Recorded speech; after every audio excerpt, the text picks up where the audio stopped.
Moving on to the number 8 spot, we have almost bedtime. Amazing that this roster is at number 8. You keep kind of rolling forward with these wins. You score in the mid 80s and get a victory. Basically Geno Smith is your best player right now on your team. ETN has got bust potential big time. He might lose his job to Tank Bigsby. You have to keep an eye on that. DJ Moore and Amari Cooper, your 2 starting wide receivers are in terrible passing offenses right now. Just not a good situation for your team. With A.J. Brown out and David Montgomery on the bye, and no longer being able to milk Charbonnet for some cheap points in your flex, your roster looks very toothless. You and Boston kind of fighting it out.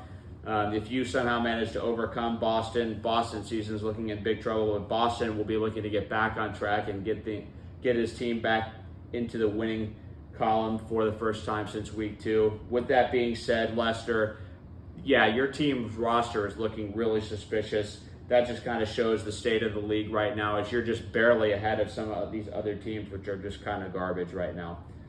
Moving on to number 7, speaking of which, we have Boston Monroe. The league darling again suddenly gets gassed up because of his Jefferson trade, and yet his first game with Jefferson, it kind of blows up in his face with Jaden Reed going off. I think you undervalued Jaden Reed, and the news on Christian McCaffrey continues to get worse. Now, if I was super confident in Christian McCaffrey coming back, I would say, this team's got a chance to make some noise down the stretch, but I'm just not confident. The news just continues to get worse for McCaffrey. The trend is all bad. We might not even see him all season, and you just cannot, with a straight face, look at me and tell me that a team that's starting Devin Singletary and Braylon Allen at running back can make a serious contention for this league. And we saw it last week. If Josh Allen does not have a Herculean performance for your team, you have not got a lot else going for you on your roster. God forbid the Bucs have a bad game, you're basically screwed. So Boston, you're too weak at running back and too dependent on Josh Allen to be a serious contender in my eyes at this point. But I still do think that if you get a win against Leicester this week, you can sneak in and start to make some ground and maybe get into the playoffs. Moving in now to number 6, and we have Cam with the miracle win on Monday night to basically keep his season intact. Now with Cam, we've got to talk about a couple of things. One, the continued opinion on Bijan Robinson. You look at his name and you have that name cachet. Now, he's not even the best Robinson in fantasy right now. Brian Robinson Jr. has been way better than Bijan Robinson in terms of fantasy production. Now, Bijan's a better player, but we just get in this situation with Atlanta where they continue to use Algier a lot. It's changed a little bit, but it hasn't changed much. He's number 21 in the running back rankings. This Falcons offense has been passing a lot. They throw it with Cousins to a certain degree. Bijan Robinson is just disappointing again. The best player on your team right now is DK Metcalf. He has been consistent. He's catching a lot of balls. They're using him a lot more. So that was a good pick. But I just really don't know at this point with your team whether you are the true contender that I thought. You have to really consider going in a different direction at quarterback. I see you still haven't made a move at the position based on waiver wires. I just don't think Anthony Richardson, one, I don't think he can play. And two, I don't think that he's going to be able to stay healthy, and Caleb Williams isn't doing much. So this team, although it's number 6, again, like we've had with so many teams, you just have questions all over the place with this team. Moving into the top 5, we have wanking disease and Brennan Costello. Brennan, if wanking is a disease, I'm the sickest man in America, but you had a sick game, a statement win for sure. I think you were 3rd in the league in scoring. Do I think it's necessarily sustainable? Maybe, maybe not. One thing I will say that's a wild card with your team is if Devontae Adams gets traded to a team that can actually utilize his potential, your team suddenly looks a lot better with. That being said, there's a lacking element to your roster.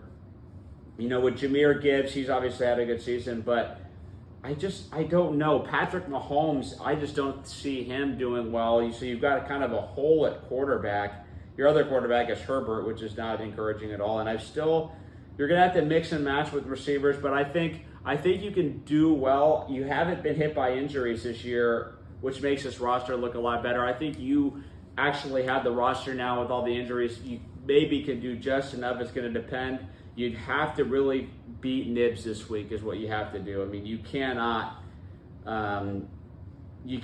afford a loss to this wounded Nibs team. If you lose, you're going to start playing a lot of the tougher teams in this league. You did beat Gabo, which is a big plus for you. But overall, still some questions here. But I still think this team has a little bit more talent than some of the other teams, especially given your current health situation. And I think Jordan Addison projected only 9 points. I think he's undervalued. I think Jordan Addison's a real player, and I think he's going to be fine and definitely playable for you going forward. Now, that being said, we are moving on to number 4. We've got the young Thundering Herd. Now, I love the receivers on this team, all the way up to and including Jawan Jennings. I think Jennings is a real player. We have to accept that as a fantasy community. With Ayuk not doing well, Jawan Jennings is leading the 49ers in targets right now. And with Brock Purdy being able to throw the ball more down the field this year, I think that you just cannot consider Jawan Jennings to be anything more than maybe the best flex in this league, or certainly one of them. And with Neighbors and Harrison, you have 3 of the top 10 receivers in fantasy on your roster. Here's what I will say that's concerning. Devon Achane, he limits your team's upside because I just don't know if we can really consider him to be a top running back anymore. This offense in Miami is cancerous. Nobody's doing anything. It's probably the worst offense in the league. Or honestly, with Andy Dalton in Carolina, the Dolphins and the Patriots are fighting it out for being the worst team in the league. There's just no question in my mind. I think Miami needs to draft a quarterback. They're going to have a very high pick this year. But that being said, I still like your team. Mostly, I just think Achane maybe kind of limits your team. I don't think, I hope Tua doesn't come back, honestly, for his sake. But if he doesn't come back, Achane, I think he's more of an RB2 flex than he is the elite RB1 that you drafted him at. But everything else about your team looks fantastic. And even though I sniped you on Jordan Mason in the draft, you kind of got me back by getting Chuba Hubbard off of me. Now, with that being said, we're going to number 3, and that's Haz's Hustlers. Chris took a tough loss this week, but I still like his overall season outlook. You're not going to win every week, but when you look at the roster for Haz, I like Kyrie Williams and Aaron Jones still. They're both in the top 10. T. Higgins has been utilized a lot in the Cincinnati offense early, and I like what I'm seeing from Cincinnati. You do have a bye week with Amon-Ra. He's still awesome. There's no question. I think George Kittle has looked like maybe the best tight end in the league in terms of a fantasy perspective so far this year. He's a huge part of what the 49ers are doing right now, with Ayuk not really doing much. So I like this team overall. Yeah, is Darnell Mooney ideal at wide receiver 2? No, but he's definitely good for some big games, and I think the rest of your roster is looking really good, Chris, so I give you a lot of credit even though you lost. Number 2, I might be overrating this team, but it's hard to argue with the results. Consolation King, Sean Bates, Alvin Kamara is the number 1 running back in fantasy. That was a dynamite value pick for you. I think Joe Burrow is going to continue to get better. CeeDee Lamb had an encouraging week, and Brian Thomas Jr., I really think we have to think of him as a wide receiver 1 on an offense that's going to be throwing a lot. Jacksonville's going to be constantly behind. Thomas Jr. is a real player. He's legit talented, super, super good player. I love him in your lineup. And Bucky Irving kind of had a breakout game last week. I think we're going to see more of that from him. Overall, obviously, it's a disaster with Mark Andrews and Christian Watson. Both of those picks are pretty legit busts right now. But I still think you've got enough talent, avoided the injury bugs. I think this is a high floor team.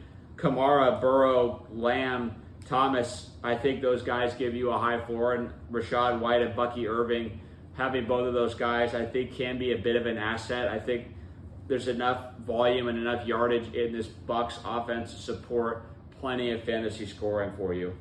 And number 1, I mean, there's just no debating it.